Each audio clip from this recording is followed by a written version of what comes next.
DC0VI Tom here. It's almost April. For me, for a lot of you guys watching this, it will be April. It could be June too. Was going to do a quick video on how to de-winterize your water system in the RV, but my forecast in this area is still going to be a cool spring. Lows are still in the 20s, highs only in the 30s and 40s. We have not yet had a 50-degree day here in North Iowa, so I got to keep my winterization in the lines and don't want to break a line set. So what we're going to do today is talk about our three water tanks in the system. We have our freshwater tank along with the water heater. We have our gray water tank, and we have our black water tank. All three need a special type of maintenance done to them to keep them healthy. That'll keep you healthy. We'll talk about the freshwater tank here. When we're getting ready, when I get ready to go camping, I'll come out here like on Wednesday, we'll wipe down the inside of the refrigerator and start that up. Absorption style refrigerators take a while, a good 12 to 14 hours to go from say 70 degrees down to that set point of the mid 30s. I want to make sure it's got a good start on that before I go off to do some other project. And if I go in the house, I always forget to come back out here until I start bringing food out and realize that the refrigerator's not working. That'd be a good video. I'll have to do a little checking on my facts on absorption style refrigerators. That's the style of refrigerator we have in RVs, and come out with a video on how they operate, troubleshooting tips, and a few things you can do to make them actually run more efficient. But getting back to the water, while that is starting to pull down in its temperature, I'll actually start filling the fresh water tank. I unhook the hose, the garden hose from the side of the house, and I'll take out my RV hose. Mainly, it is a special hose that was on sale at Runnings. Any hose will work as long as you, again, only use it to fill the fresh water tank and make sure it's empty, no water in it, and you put caps on. Or what I do, I put the two ends together to make sure it's sealed. We don't want little critters going in there making a little hole and then ending up in your water tank. And I also got one of those little brass water valves I put on the end of the hose. So I hook up the hose to the spigot, turn it on at the spigot, unroll the hose out, crack that water valve open for a 5 or a 6 count to help start flushing the line out. Shut it off. I take my charcoal filter, put that on the end of the hose, another 5 count, and it's amazing that little bit of water that first comes out is a little dark from the charcoal. Then it clears off. I shut the water valve off, then I use the adapter for either going into the water tank or the city water hookup on the side of the camper. Crack that open for a 5 count, shut it off, then I connect it to the city line inlet on the camper. Now what you want to do is get the manual out for your camper and find out if you have any low point drain valves in your water line, where the drain is on the water tank, and how do you get to that water tank. Is it underneath the seat or underneath the couch? The inlet to the tank, there should be two. One's a gravity fed to fill the tank, and the other one is a city hookup or a city style water supply.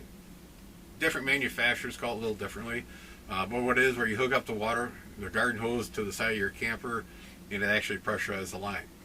Now when we're not using the camper, I open up the 3 low point drains on my water lines. My water tank drain valve is open, and I open up the kitchen sink here because that's the highest faucet, and that gets air in behind the water in the line that helps it drain faster.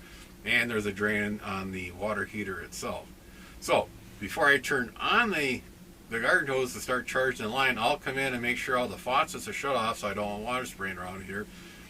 Turn the water on to start charging the line. Come in here and you'll be able to hear the air water going through the line and going through the low point drain valves. I'll shut the 2 that are on the cold water line, then go to each sink, kitchen sink, bathroom sink, and the bathtub. Open up the cold water valve to make sure all the air is out and I got water flowing through there. And crack it open, let it run for a little bit. Make sure the water's nice and steady coming out. It's not got bursts of air mixed in with it. We want to fill that trap on the bottom of that sink and get a little water down in our gray tank to start making the gray tank nice and happy. Once that is all done, the water heater tank, this has got a 6-gallon water heater tank. That'll be starting to get almost full, and you'll be able to hear the water and air coming out of that low point drain valve on the hot water line. I'll shut that off. Then I'll go to each sink again, open up the hot water side, and get that air out of the line. Then the next thing I'll do, I'll fill the toilet up 3 times and flush it. Fill it up to almost to the top of the rim of the bowl. Drop that into the black water tank. Fill it again. Drop it. On the 3rd time, I'll put one of these Enzyme packs for treatment of the sewer that's going to be in that black tank. Drain that down. then I'll make sure there's a good 2 to 3 inches of water in the bottom of that tank. You need that water in that bottom of the bowl to create that air seal, so air in the black tank cannot come up around that flapper valve on your toilet and bring nice odors into the camper. It's also going to keep that rubber gasket on that flapper valve nice and soft to make sure you get a good seal. So once you get all that done, then we'll shut the water off at the garden hose, move it over to the fresh water tank, open it up. Now as you come inside, you should be able to hear air coming out and water coming out of that drain valve on the bottom, or you'll see the water coming out.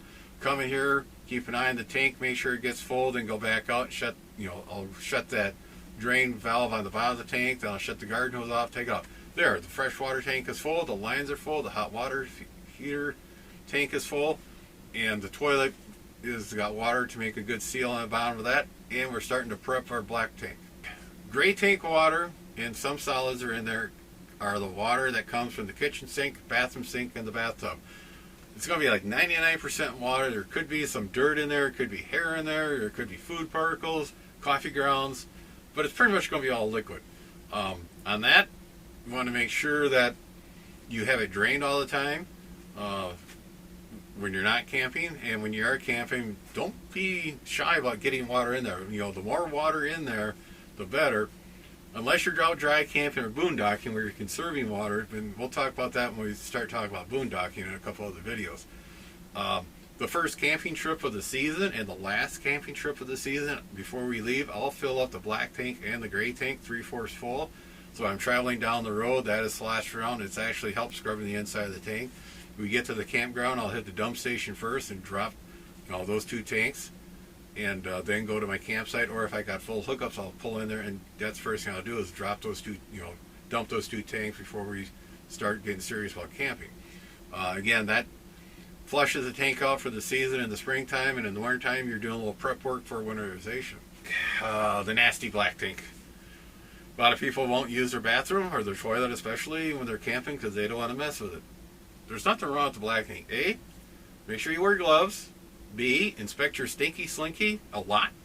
I had a small crack develop in mine. The stinky slinky that was in the camper when I bought it, it was old and it was getting brittle, and it luckily I had dumped the black tank, closed that paddle valve, open up the gray tank, dump that, close that, and then I was going to back flush or flush out the black tank, and that's when that crack really got big, and we just dumped clear liquid on the ground and nothing else. So got lucky that time.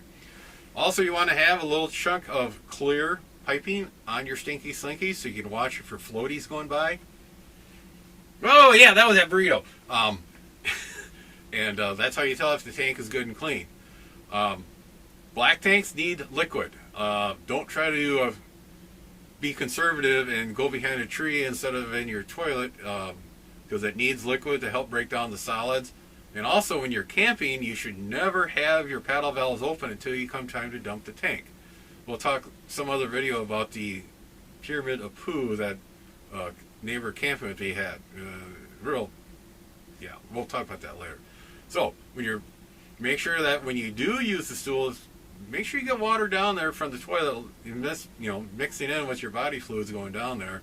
You're already dropped one of those enzyme packs down in there. That's going to help start breaking that down and take care of the odor. It kills out the bacteria that actually creates the odor. It has good bacteria to help speed up the process of breaking down the solids into liquids or semi-liquids so that it dumps better. Toilet paper. Make sure you use the toilet paper that is for septic tanks. You don't have to go out and buy the expensive RV toilet paper. Septic tank toilet paper is sufficient. Again, make sure you have plenty of liquid in with your solids in your black tank, and you don't have to worry about the toilet paper sticking or not breaking down. Tank sensors, I don't care what who says, tank sensors are hard to maintain. They're never really accuracy. You're never really good on the accuracy. They are a pain to work with. You just have to, don't rely on that they're 100% true. I mean, every once in a while, these that I have in here will say that black tank is full. Next time you check it, hey, black tank's empty. And it's black magic, so don't worry about that. Now, we're done camping. The gray tank, black tank needs to be dumped. If you've got full hookups at your campsite, hook up your stinky slinky with your clear piece of pipe, side of your camper, go to the clean out, in the ground, put the pipe in there, make sure it's in there good and tight. You don't want to have an accident when that valve opens up. If you have a tank flusher or tank washer, turn that on or hook your hose up to that. Start filling that tank up. Poo did not come with a tank flusher or washer. You can pick those up and they're easily installed. Go back a couple videos, 20 or 30 videos. There's a quick video on installing those on this rig. I put one on the black and the gray tank. Gray tanks normally don't have them, but figured they were cheap, and it does help out the gray tank maintenance. I hooked the hose on that. What it is a little sprayer nozzle on the top of the tank, and it's just shooting a stream of water down into the tank and causing it to agitate around. When the water level gets up to that nozzle, when there's a change in that pitch, that's when I open up the paddle valve in the black tank. Or keep an eye on that clear tube, watch all the floaties go by. When it's all done, water, just a small stream of water from the tank washer, I'll close that paddle valve, open up the gray tank, and that'll help flush out your stinky slinky with all the nasty stuff in the black tank. When that's done draining, I close that, and depending if I'm at my campsite, I'll allow the water to fill that black tank all the way up to that nozzle so you can hear the change of that nozzle. Or if I'm at a dump station, there's nobody behind me, I'll fill that up. And again, open it up, drop all that water out of there, then I'll shut off, while that's draining, I'll shut off the tank, the hose off the tank washer, move it over to the gray tank, start filling that. When the black tank is done draining, I'll close that paddle valve, I'll open up the gray tank. You gotta keep an eye on that tube, make sure there's no solids coming out. If it's just clear water, I'll shut down the tank washer on that, close both paddle valves.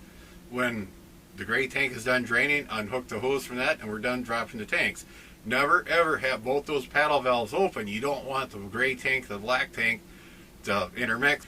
We're done camping. If you're at your campsite with full hookups, you've already dropped the gray tank and the black tank, or on the way out you stop and hit the dump station, do both tanks there. If you're at a campground, probably a couple I've camped around here don't have dump stations. I have a clean out on the side of the house that I can back the camper up there and drop it in there. I talked to the city. They didn't have a problem with it. They thought that was kind of a neat idea. Nobody ever came to them and said, hey, can I drop my RV tanks down my clean out valve alongside the house?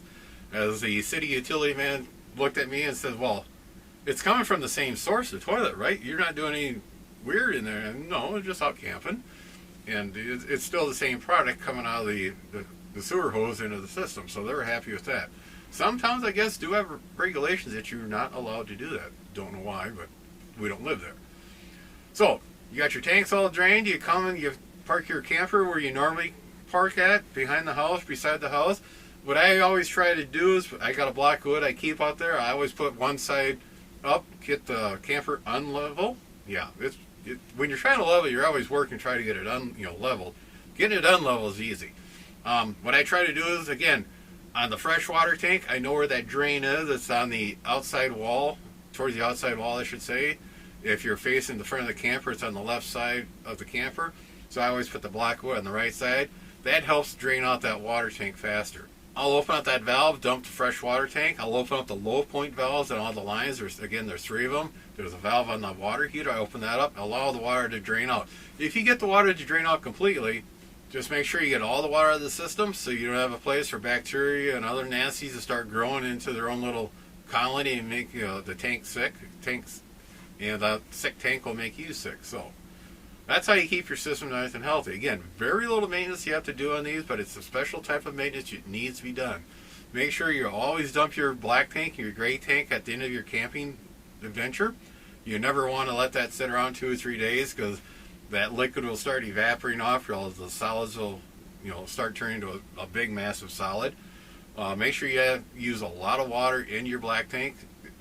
Make sure that'll help break down all the solids to semi-solids so they flow out good. You do not want that pyramid of poo, and we'll talk about that in a couple other videos coming up. So, April, camping season is getting closer. Hopefully we can get this de-winterized, we can get other stuff done, and go camping here start of the season. But in the meantime, 7-3 everybody, take care. Be sure to tell your friends, neighbors, other hams. Subscribe, hit that bell to get notification when new videos come out. Add comments below. 7-3 everybody.